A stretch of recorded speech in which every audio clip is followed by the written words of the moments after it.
Imagine this. You're strapped into seat 23F, halfway across the Pacific, 37,000 feet above a black ocean swallowing the last light of day.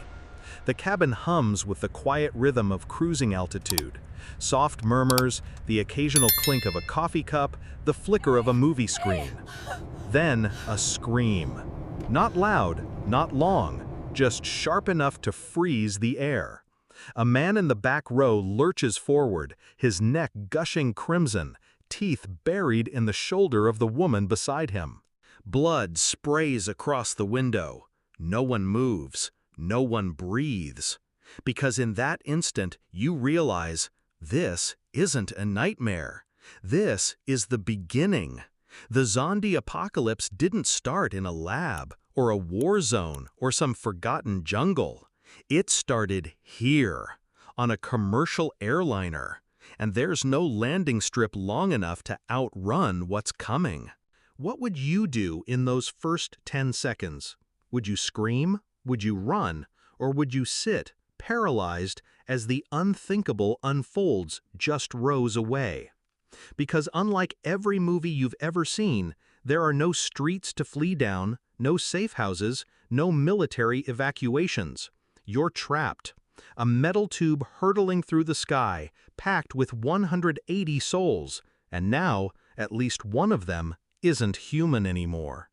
The virus spreads fast. One bite, one scratch, that's all it takes. And in the confined space of a pressurized cabin with recycled air and shared armrests, containment is impossible. Within minutes, the man in 32B is convulsing. His eyes roll back, his jaw unhinges. And then he lunges, not at the flight attendants, not at the cockpit door, but at the nearest warm body, a child. Screams erupt, the cabin erupts. People scramble over seats, kick at tray tables, claw at seat belts. But where do you go? The exits lead to a 30-foot drop into open sky. The lavatories? Barely big enough for one. And now, the lights flicker. The captain's voice crackles over the intercom, calm, professional, but you hear the tremor beneath it. Remain seated. We are assessing the situation. Assessing? The situation is eating the passenger in 28C. Now ask yourself, how long before the crew becomes infected? The flight attendants move through the chaos, trying to restore order, handing out oxygen masks as the plane begins to shudder. But one of them, Sarah, 29, from Cincinnati, was bitten while handing out pretzels. She doesn't know it yet. The virus is already crawling through her bloodstream, shutting down higher function, rewiring her brain for hunger. And when she collapses mid-aisle, twitching, foam at her lips, the passengers don't see a victim. They see the next monster. The panic turns to rage. Someone grabs a fire extinguisher. Another pulls a penknife. But violence in a cabin is chaos. A window cracks under impact. The pressure drops. Papers fly. A baby wails. And then, silence. The engines stutter. The plane dips. One of the pilots stumbles out of the cockpit, his shirt soaked in blood, his eyes glassy. He doesn't speak. He just lunges. And just like that, the cockpit is compromised. You're not just watching the end of the flight. You're witnessing the birth of a new kind of outbreak, one that spreads not through cities, but through air routes. Think about it. This plane was scheduled to land in Tokyo, connecting flights to Bangkok, Delhi, Sydney. If this aircraft touches down, even with a single infected survivor, the pandemic goes global in hours. But what if it never lands? What if the last conscious pilot makes a choice? To dive into the ocean, to burn it all in the sky, to sacrifice everyone on board to save millions below? Would you have the courage to do that? To pull the yoke back and send the plane into a nosedive, knowing you're ending hundreds of lives to stop an unstoppable wave? But here's the twist. What if the virus isn't what we think it is? What if it's not rabies, not a mutation, not a lab leak? What if it's something older, something buried deep in human DNA, activated by stress, by altitude, by the unique cocktail of recycled air and cosmic radiation at 37,000 feet? Scientists have long speculated about dormant viral sequences in our genome, junk DNA that could wake up under extreme conditions. What if this plane didn't carry the apocalypse, but triggered it?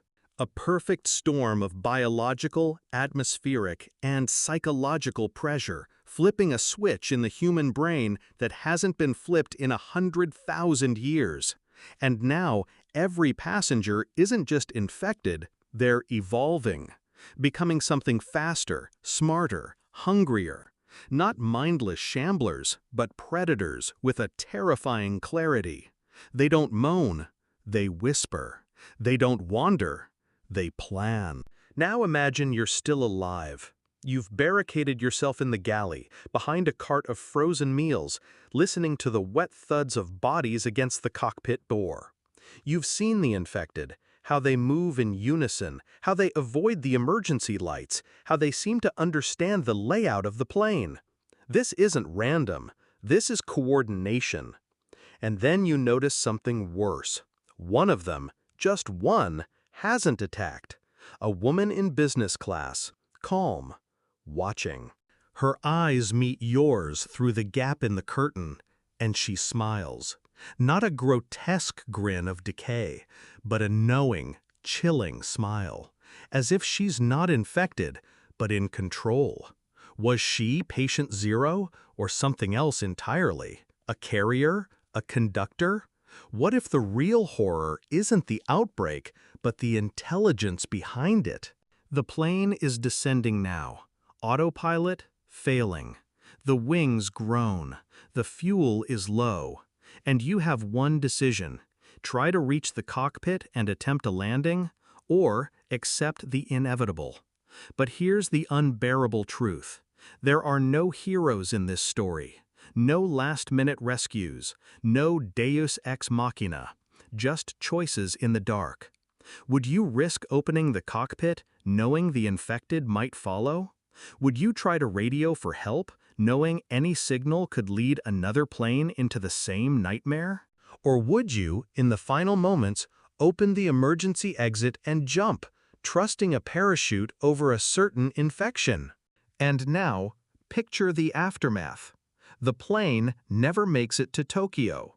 It vanishes from radar somewhere over the Pacific. Search teams find debris, a single undamaged black box. When they play the recording, it's not screams they hear, it's silent. Then, faintly, a voice, calm, almost serene, saying, "It's already airborne." Days later, flights begin reporting strange behavior. Passengers falling ill mid-flight. Airlines ground fleets. Borders close. But it's too late. The virus doesn't need ground zero. It has sky zero. And every plane that took off before the truth was known became a Trojan horse, a flying coffin carrying the end of the world to every continent. But here's what keeps me awake at night. What if this isn't fiction? What if the next pandemic doesn't come from a wet market or a lab, but from the skies above us? We trust airplanes. We board them without fear, because the odds of disaster are microscopic. But what if the real danger isn't mechanical failure or terrorism, biology? A single infected person, asymptomatic, boarding a flight from Lagos to London, from Sao Paulo to New York. We screen for fever, for symptoms, but what if the incubation period is shorter than the flight time? What if the virus spreads before anyone even knows it's there? In the time it takes to watch this video, thousands of planes are in the air. Millions of people breathing the same filtered air, sharing the same space. One breach, one moment of weakness, and the world changes forever. So I ask you, what would you do if the lights went out, if the screams began, if the person next to you turned? Would you fight? Would you hide? Or would you accept that some doors, once opened, can never be closed?